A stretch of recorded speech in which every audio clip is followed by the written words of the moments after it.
আপনারা জানেন এসএ গেমসের আমাদের ক্যাম্প চলতেছে। সেই ক্যাম্পে আমরা জাতীয় ক্রীড়া পরিষদ থেকে প্রতিটা সাঁতারের জন্য 750 টাকা খাবারের জন্য পাই এবং সেখানে ভ্যাট আইটি কাটার পরে একটা টাকা চলে যায়। তাতে আমাদের সাঁতারুরা যে পরিমাণ ক্যালোরি বার্ন করে সেই বার্নটা রিকভারি হয় না এই টাকার খাবার দিয়ে।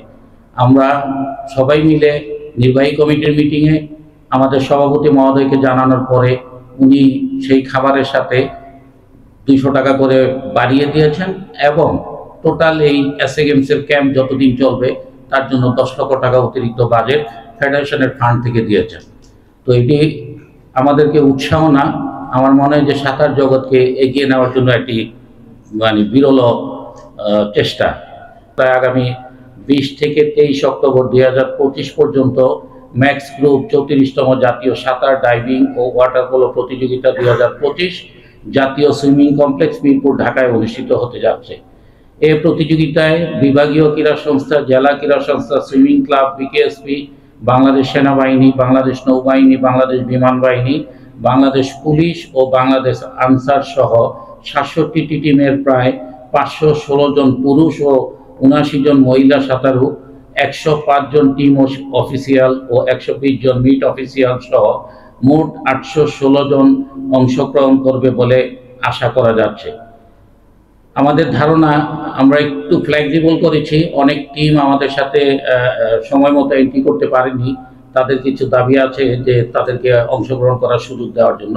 সেক্ষেত্রে আমার মনে হচ্ছে যে গতকালকে রাত থেকে যেটা অনেক টেলিফোন পেয়েছি এবং অনেকে ইমেইলে দিয়েছেন, তাতে আমাদের এই 516 জন বেড়ে হয়তো আমাদের আরও কিছু বাড়তি সাঁতারু হবে। 600-র উপরে আশা করতেছি, 600-র উপরে যাবে। বিকেএসপি ও সকল সার্ভিসেস টিম ব্যতীত সকল দলের সাঁতারু অফিসিয়ালদের যাতায়াত, থাকা ও খাওয়ার খরচ বাংলাদেশ সুইমিং ফেডারেশন বহন করবে। সুইমিং কমপ্লেক্সের ডরমিটরি ক্রীড়াপল্লী 1 ও ক্রীড়াপল্লী 2 এ সাঁতারু অফিসিয়ালদের আবাসনের ব্যবস্থা করা হয়েছে। ওয়ার্ল্ড অ্যাকুয়াটিক্সের ইভেন্ট অনুযায়ী নতুনভাবে আমাদের দেশে এই প্রথমবারের মতো পুরুষ বিভাগের 800 মিটার ফ্রি স্টাইল, মহিলা বিভাগের 1500 মিটার ফ্রি স্টাইল এবং 400x100 mixed free style relay পুরুষ ও মহিলা এবং 400x100 মিক্সড মিডলে রিলে পুরুষ ও মহিলা ইভেন্ট অন্তর্ভুক্ত করা হয়েছে।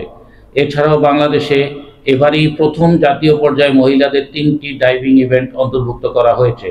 ফলে সাঁতারে পুরুষ 20টি, মহিলা 20টি ও মিক্সড রিলে পুরুষ ও মহিলা 2টি, মোট 42টি ইভেন্ট অনুষ্ঠিত হবে।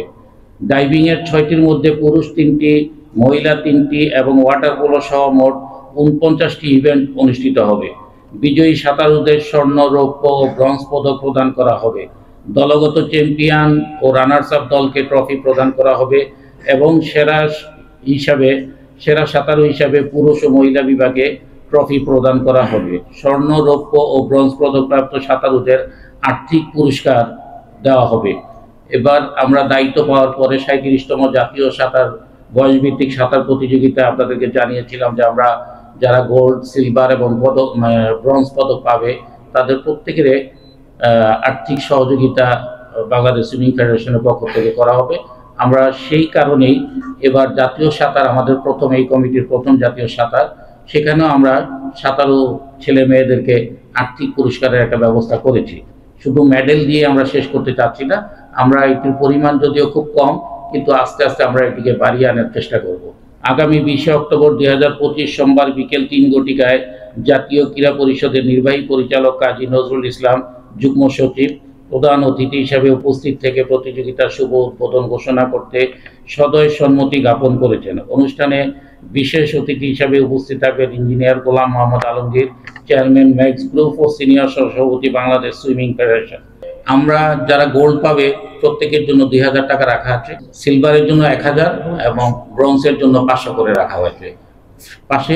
পাশাপাশি আমাদের মেডেলটাও যাচ্ছে। আমাদের বিগত কয়েক বছর যাবৎ মেয়ে সাঁতারুর বেশ দশ নেমেছে। আমরা চেষ্টা করতেছি এই আমাদের একটা ট্যালেন্টার কার্যক্রম কিন্তু এখন চলমান আছে। আমরা এখান থেকে মেয়েদের উপরে বেশ জোর দিয়েছি। তারপরও যে আশানুরূপ মেয়ে পেয়েছি তা না, আমরা 145 জন মেয়ে পেয়েছি। আমরা সেখান থেকে নেক্সট আমাদের যে সিনিয়র হবে সেখানে আমরা তাদেরকে ইনক্লুড করার চেষ্টা করবো ইনশাআল্লাহ। আমাদের এখানে আর্থিক পুরস্কারের একটা বড় অংশ কিন্তু আছে, কারণ আমরা যেহেতু আর্থিক পুরস্কার দিচ্ছি এই এই টাকাটা কিন্তু অনেকটা বেড়ে গেছে।